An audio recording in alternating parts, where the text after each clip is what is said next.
Hi, everyone. Welcome to another edition of Live with Journeys.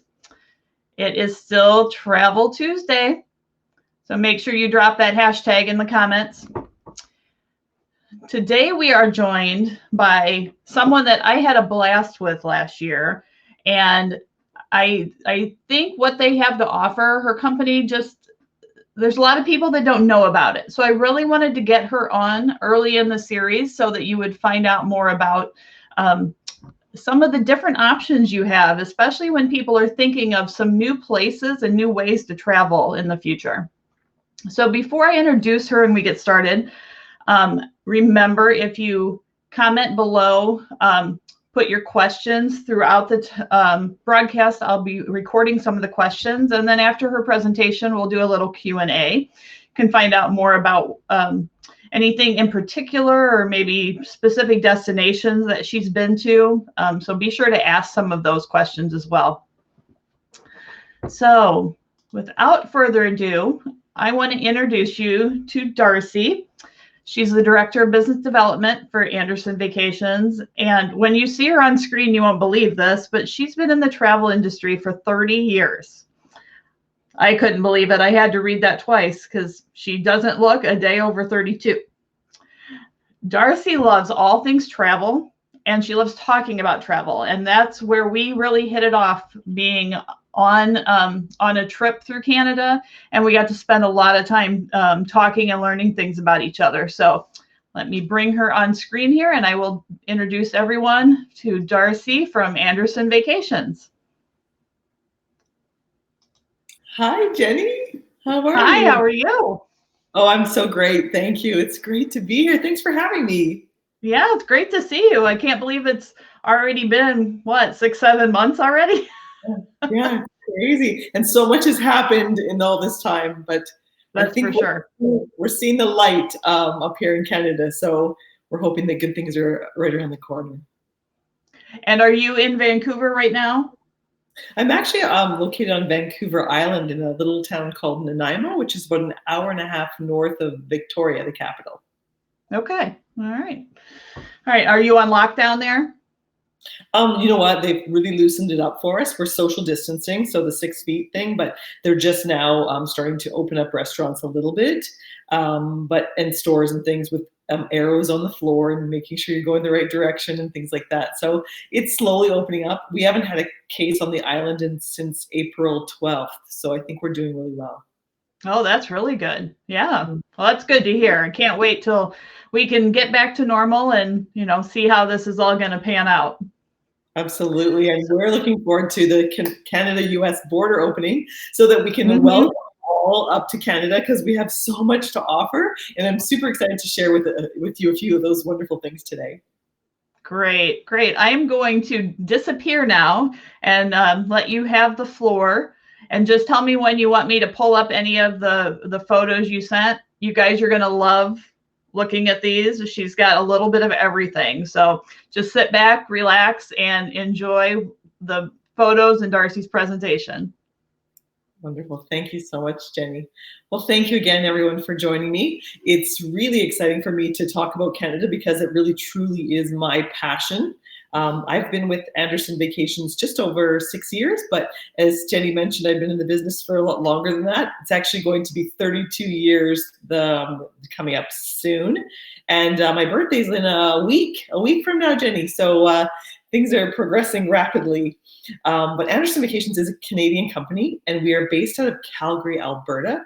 And our primary focus, is bringing Canada to life. And we sell this incredible product to our travel agent partners like Jenny at Journeys Travel. And we work very closely with Jenny to create the itineraries that are custom and ideal for you, depending on what you're looking for on your journey up to Canada. It's important to know that we actually travel from coast to coast to coast because there is a third coast in Canada. So I'm going to kind of go through a few of the highlights of things that you can come up to Canada to see. Before I jump into that, I'm going to tell you why we'd like you to come up to Canada. Well, first of all, we are a Canadian company, as I mentioned, and we've been in business for over 26 years. So you can be confident in spending your hard-earned dollars with Jeni and Anderson Vacations. And we do offer all kinds of travel packages, from independent travel, meaning possibly a weekend getaway, including accommodation and attractions. We do self-drive vacations. So that means when you arrive, we actually have a car rental waiting for you, accommodation, and your attraction. So it's a lovely little package that's fully customizable for your interests. So let's start. Jeni, do you mind showing the photograph of Victoria that I sent to you? So this is one of my favorite shots. This is in Victoria, BC. So this is on the island, Vancouver Island that I live on. So many of you might have traveled to Vancouver on the mainland, Vancouver, British Columbia, but this is the island just beside Vancouver. And the island is quite large, actually. It's 240 kilometers long. Now in miles, I don't know the exact miles, but it's about half that in miles. So it's quite large, actually. And there's a million things to see and do on Vancouver Island. And people get confused sometimes. They think it's called Victoria Island, but actually the capital city is called Victoria. And it's in the very southern tip of Vancouver Island. And it's really like stepping into a little almost British colony. It's absolutely lovely. This is, I believe, a summertime photograph. So you can see the gorgeous flowers within the harbor. And that's the government buildings in the back. They do light up at night. It's absolutely spectacular. The harbor's wonderful to walk around. Fabulous little restaurants. If you're a seafood lover like me, I can wander up and down. And I think that's the best part about Victoria is it's a completely walkable city. So I'm going to start on the West Coast a little bit and then jump around to a few other places just to give you a taste.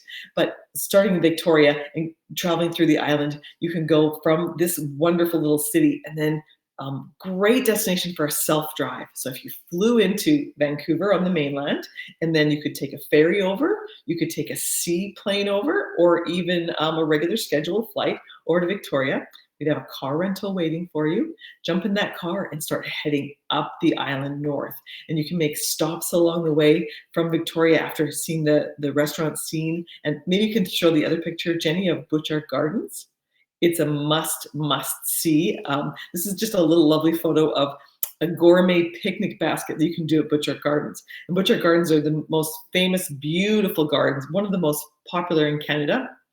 And what we focus on at Anderson Vacations is those off the beaten path little things that people don't even think about, that you might not even be aware of.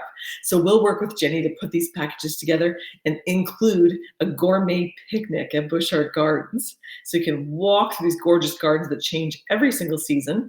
But in the summertime in particular, you can do this picnic and have this wonderful little experience.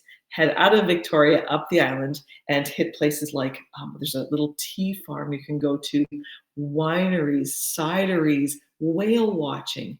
There's a million things that you can do. And we put together those tours not only in self-drives, where you can drive yourself, and they do think that that's going to be the most popular way for people to travel in the beginning as we come out of what we're going through right now.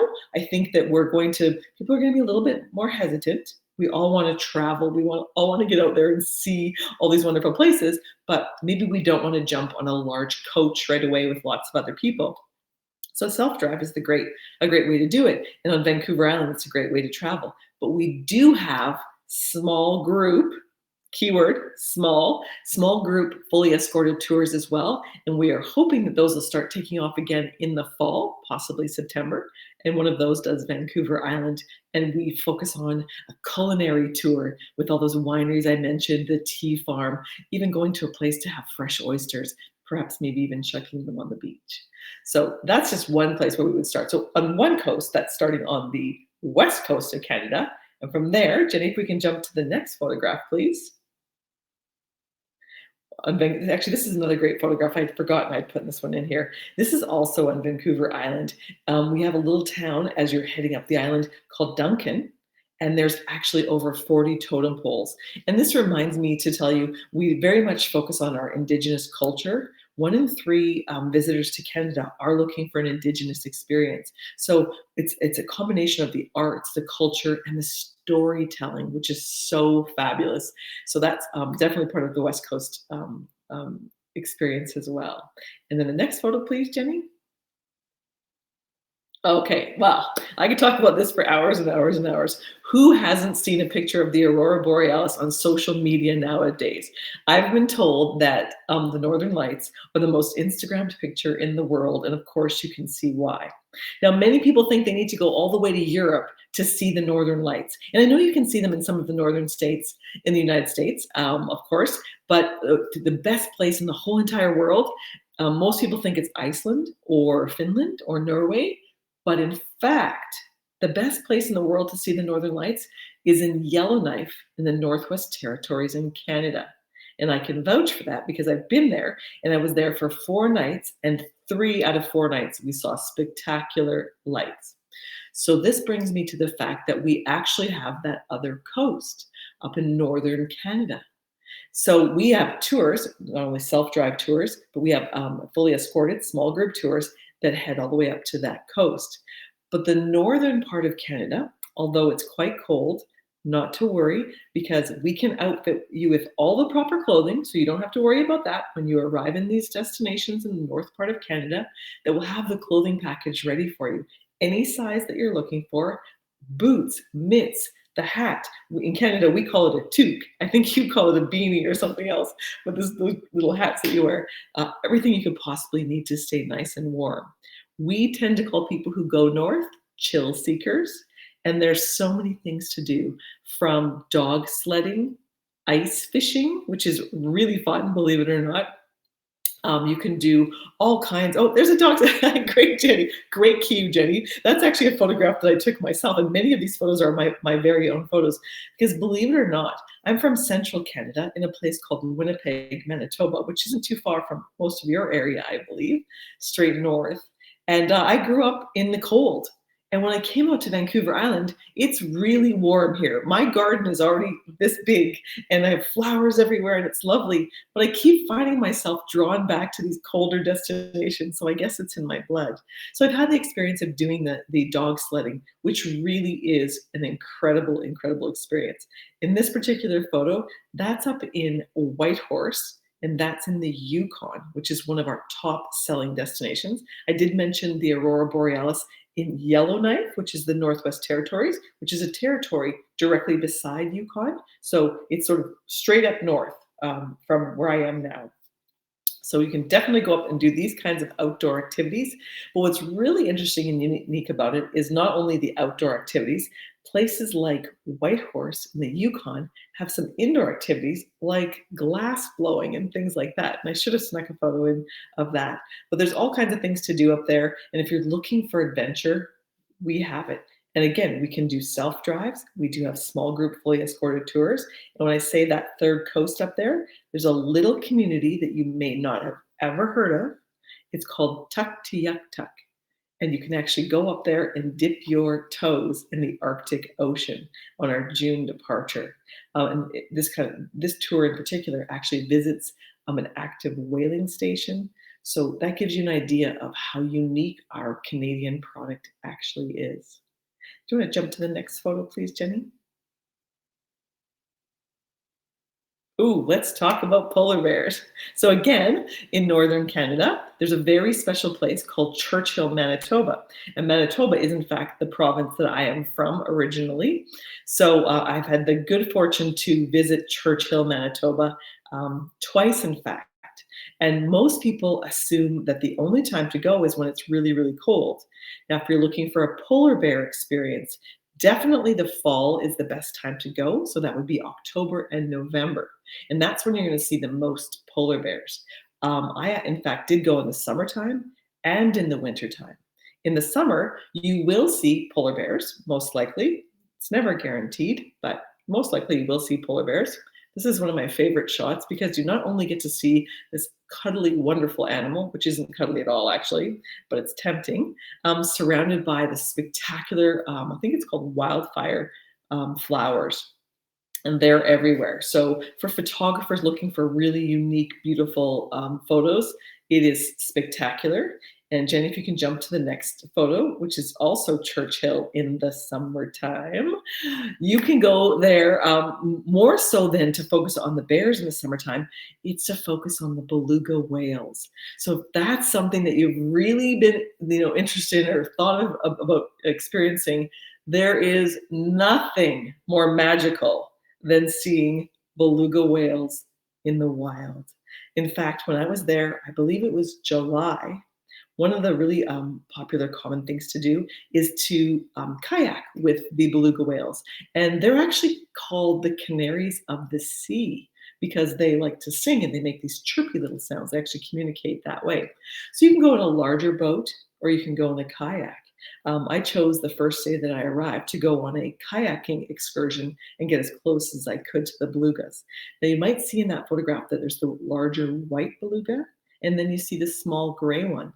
Well, the white one, of course, is the mama, and then the gray one is the baby. So as I'm in this kayak, it was the first time I'd used my upper body strength in quite some time. So I was out kayaking, having the time of my life, absolutely amazing. And then when it was over, we went back and we had a nice glass of wine and we talked about our day, and it was really exciting. Well, the guide from the trip, he said, I think he took note of the fact that I was extremely excited to be on this particular excursion. He came and knocked on my room door that evening and he said, look, we have one more space available for tomorrow morning's excursion. We're going to take you along free of charge just because we loved how excited you were. So I thought I just won the lottery. Oh my gosh, the most exciting thing ever. So the next morning, 7 a.m., I am ready to go, get all dressed up, sneak out of my room so no one knows that I'm going off for this special excursion, meet with a brand new group of people. This is their first experience in a kayak. They're ready to go. Get our kayaks in the water, jump in. I go to start rowing. And because I had been rowing so hard the day before, I could barely lift my arms. I was absolutely exhausted. So, of course, I was desperately wanting to see these whales again, the belugas, but I just didn't know what to do. So I pleaded with the guide and said, look, I don't want to get out, but I couldn't possibly keep up with the rest of the group. So he allowed me to sit by myself near a buoy, this little green floating thing, as long as I promised not to go too far off into the Hudson's Bay. So they all paddled off. And I had read before I went on my journey to Churchill, I had read that if you sing to the beluga whales, then they'll come closer.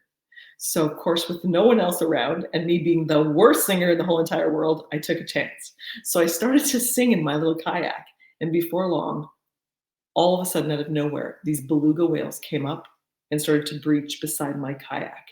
And from behind, I actually had a beluga whale come from behind and start banging into the back of my sea kayak, which was the most frightening and exciting thing that's probably ever happened to me in my life. But those are things that you can't even anticipate, and experiences that you can have right up here in Canada, not too far away from home where you're at. So I love to share those stories because it takes me back to all the beautiful things that you can do. Can jump to the next photo, please, Jenny? Thank you so much. Okay, so this is Banff and Moraine Lake in Banff, a beautiful shot. And I do know that most people who are coming up to Canada for the first time actually end up going to Banff, Jasper, Lake Louise, in that area. And that's actually where Jenny and I were. We got to become good friends traveling together through that area, which is absolutely spectacular. And I don't have any other photos, I don't think, on here, Jenny. Do I? I don't think so. But I just wanted to talk a little bit about this area, and I'm going to touch on Eastern Canada as well if we have enough time. Let me just get my watch here and see how we're doing for time. Okay. So Yep, we are good. We're okay for time? Yep. Okay, perfect. I'll tell a couple more things. So we've got, this is the Banff, of course, the Rocky Mountains, spectacular area. A great way to do this area going in here is with Via Rail, our local carrier, or with Rocky Mountaineer. And Rocky Mountaineer is actually, Jenny and I were on there together having a wonderful, wonderful experience. The majestic mountains, spectacular restaurants, the views and the vistas are absolutely amazing. It is a must-do experience. And I think if they open up the border fairly soon, I don't know how busy it's gonna be, so it tends to be a very popular, very busy destination. So consider maybe coming sooner than later, because I don't think it'll be as busy right away. And also consider coming perhaps in the fall, because generally guests come up during the summertime, during the busier season. A lot less international guests this year. So again, maybe a bit quieter, but in the fall, it's a fabulous time. And that's when Jeni and I traveled through with Rocky Mountaineer, and it was beautiful. I remember waking up one morning in Banff and opening the curtains, and all of the trees were covered with icing snow, just dripping off of the trees. It was really beautiful. I think that was October. So it was such a nice treat. But since I have no other photos, I'm going to tell you one more other. I have to go coast to coast. In Eastern Canada, if you're looking for an experience that is absolutely awesome, and if you're a seafood person, like I mentioned before, I am absolutely a seafood girl. Living on the West Coast, I do eat seafood all the time.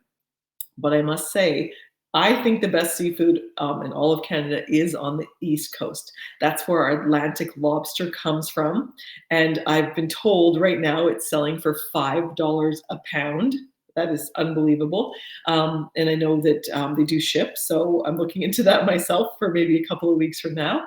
But on the East Coast, whether it be Nova Scotia, Newfoundland, Prince Edward Island, or New Brunswick, the Atlantic provinces, the number one thing about being on the East Coast is the people, for sure. The friendliest people in the entire world. And there's so much to see and do. And again, a really great destination for a self-drive. And you can reach out to Jeni. Jeni can put together these incredible packages for you.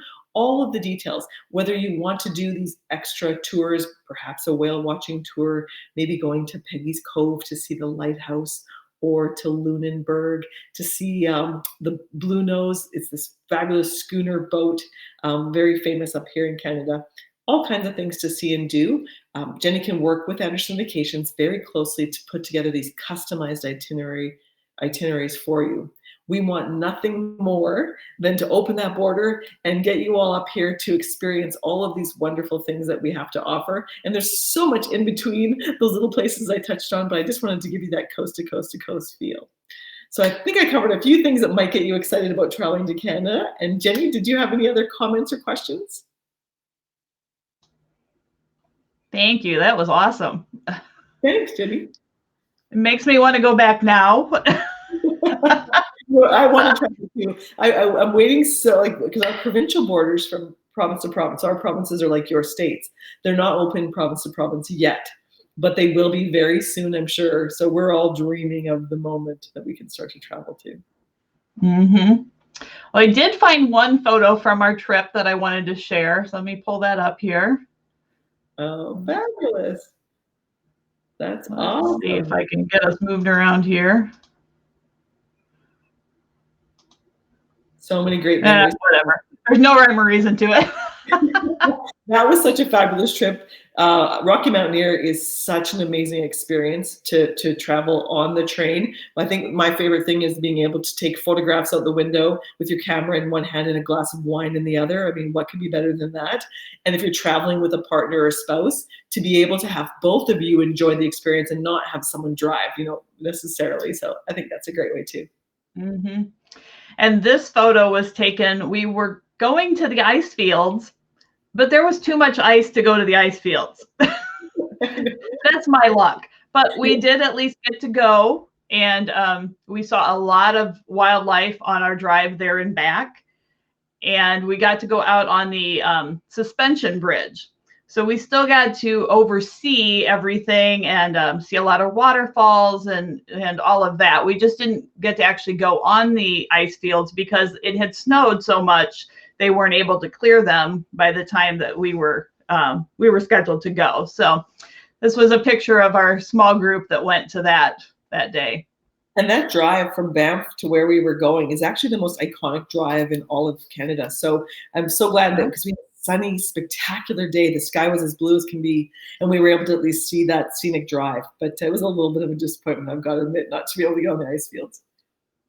Yeah, it was nice. And the funny thing is it was a fabulous trip, but I am not a cold weather person. So not that I wasn't looking forward to it, but me, I would rather be on a beach with a cocktail. until I actually experienced it. And now I am absolutely in love with, I mean, the train was great too. And we will be talking to Dawn from Rocky Mountaineer in a episode coming up. But being able to go out and experience the cities and the different towns and some of the tours that you arranged for us. I mean, that's what I think travel is about. It's about those seeing things up close and personal and those authentic experiences. That's what we're all about. We really want you to come up and feel, taste, smell, and walk away with something that you didn't expect to see. That's the best thing ever. Mm-hmm. And I have to tell you, my wrap that we got that says Yukon is what I'm using for my face covering when I have to go to the store. That's a good idea. I didn't think of that. Someone actually just dropped off a beautiful mask for me today. That's the thing up here, is that everyone's making these gorgeous designer masks. They're giving me so that's really neat. Yeah. All right. We do have a few questions. A couple questions that I had. One of them was your most unique travel experience, but after that beluga story, I can't believe you'll have another one. I have a better one. I really do. Okay, so my favorite, not my favorite, it is one of my favorites. Probably my most unique, because having been in the business for so long, you know this, Jeni, it's very hard, because I was a travel consultant like you for a long, long time, and it's very hard to wow us, because we have all these wonderful opportunities, and we get to see things that not everybody gets to see, and we're very, very blessed. But remember I mentioned that place called Tuktoyaktuk? Mm-hmm. So I was on my way to Tuktoyaktuk. So I went from the Yukon up into the Northwest Territories to a place called Inuvik. And when we arrived on our way up, we were staying in a hotel for one night, and we were out for dinner, and the gentleman who was hosting us said, or you could sleep in an igloo tonight. And I thought he was kidding, but he wasn't. I can't believe I didn't give you that photo, Jeni. I actually have the most spectacular photo. Oh, wow.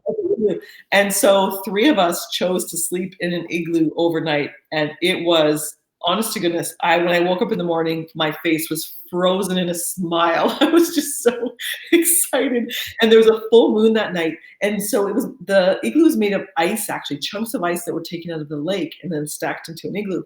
And so the full moon was shining through, and it was just this glass dome. And it was absolutely beautiful. There was a little heater in there, so we weren't really frozen, but my face was a bit chilly. And actually the heater, it was really cute, because the heater melted a little bit of the sides, and then there was a drip coming from the top, and it was hitting me directly in the corner of the eye in the middle of the night. But yeah, that was probably my most iconic, incredible experience that I almost didn't do. I almost chickened out at the last minute. But Jim that traveled with us, Jim was with me in the igloo, and Jim is 75, and he was like, I'm doing it. So I thought, if Jim's doing it, then I'm going to do it too. So it was wonderful. Don't you hate that when you get guilted into something like that? But so worth it. It was like the best thing ever. And the next day, it took me hours to come down from the experience. I was just so full of energy. It was great. Oh, I can't even imagine. I have to say that I never really think about having a bucket list, but I think that probably is one of those things that's on my bucket list. Yeah, that and seeing the Northern Lights, because those are 2 things I haven't done yet. And both are absolutely possible. There you go. Mm-hmm. Yep. Okay, let's see. The clothing package that you mentioned. Mm-hmm. Is that available? I know some of the other destinations are ski destinations. Is that available? Is that something you put together for clients anywhere? No, it's not anywhere, only in certain destinations. So definitely in the Yukon, the Northwest Territories. I believe in Churchill. I think they're working on it right now. I don't know that it's up yet, but I think they're working on having those packages in Churchill. But definitely in the Yukon and the Northwest Territories for sure when you arrive. And it's all, if you get there and the boots aren't your size, it's not a big deal. Everything's rectifiable and in every size. So I was traveling, I've been to the Yukon 4 times. I was traveling with someone who's very short, and she was so concerned, but she was absolutely fine. No problem. That's good to know. Something less that you don't have to pack that way too. And that way, you're definitely prepared for those temperatures.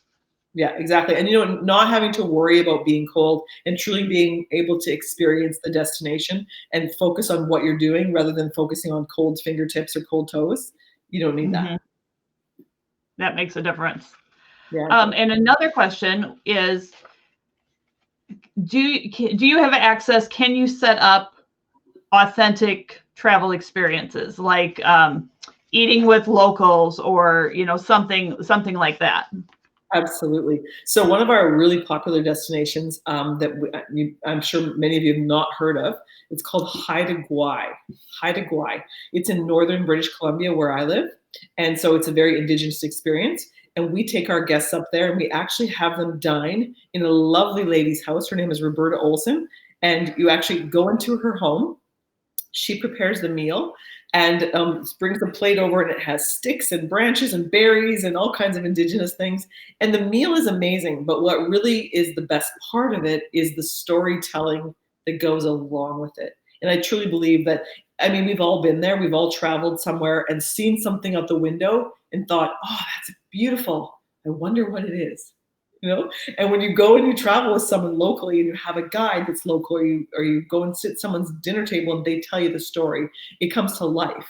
And that's what you're going to travel for, is to be able to really sort of embrace where you are and learn about it and come back and feel like you actually were a part of it. Yep, that makes all the difference in the world. The pictures are great, and those alone create memories. But when you hear those stories, it makes it real, and it connects everybody. It does. I remember traveling to Nova Scotia, Halifax, Nova Scotia, a couple of years ago, and I did a foodie tour. I love foodie tours because I think that to go into the heart of a city and taste your way around, really, it encompasses everything. The food, the music, the people, it's the best way.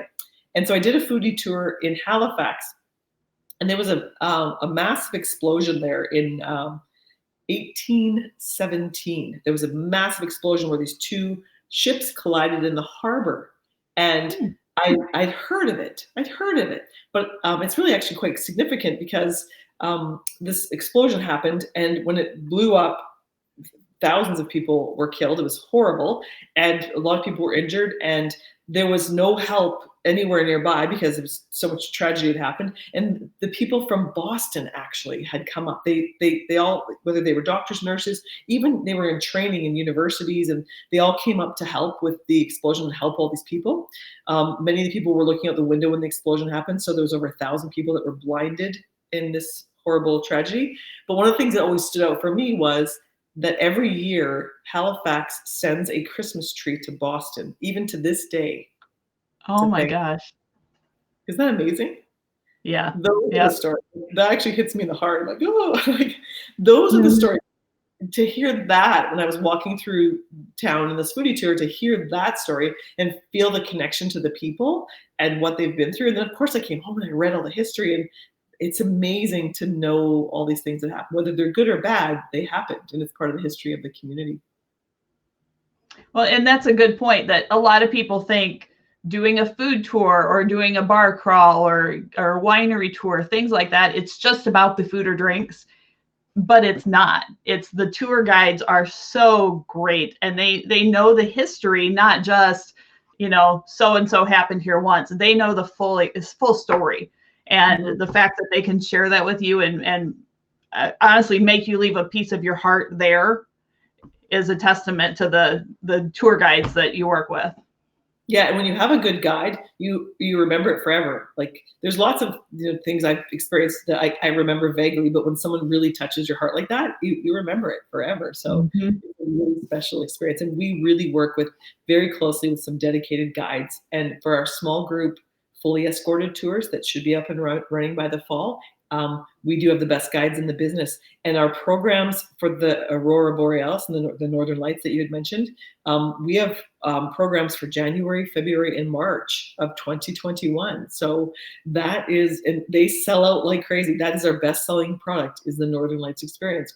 You know, having a tap on your door at 2:00 in the morning is one of the most exciting things when you know you're going to step outside and see that sky.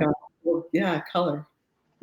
And for the romance people watching, keep that in mind, because we can arrange a wedding up there. a proposal trip, even if you want to do a buddy moon and have that small group be the two of you and your friends and family. I mean, we can put together something like that too, because could you imagine having your wedding photos with a bear wandering by, or with the northern lights in the background? Or, I mean, those are just so breathtaking that I don't know that people think about that going up there for something like that. But, you know, we can put pretty much anything together with this kind of partnership. The engagement idea. Who wouldn't want to get engaged under the northern lights? Like, or even in the igloo. I mean, you know, something like that is just, it's definitely an Instagrammable moment. And you know what, Jenny, one more thing before we go, I wanted to mention as well, for anyone who's, you know, would normally travel to Europe, you know, it's a far trek and it's going to be a little bit longer before those borders open up. Don't forget that we have Quebec, because you can come up to Quebec, Montreal City and Quebec City, and have a completely European experience. Completely European experience with the French cuisine, the music, the people, and so on. So yeah, it's fantastic. And really, the one thing I kept saying, I gotta remember to remind all of you, the Canadian dollar is not nearly as strong as the US dollar. So when you come up to Canada, you do know that it's a 30% discount for you, right? So quite a good deal. So keep that in mind. If you're gonna be spending your money, why not get a little bit more bang for your buck? Yeah, there was some good shopping up there. There is.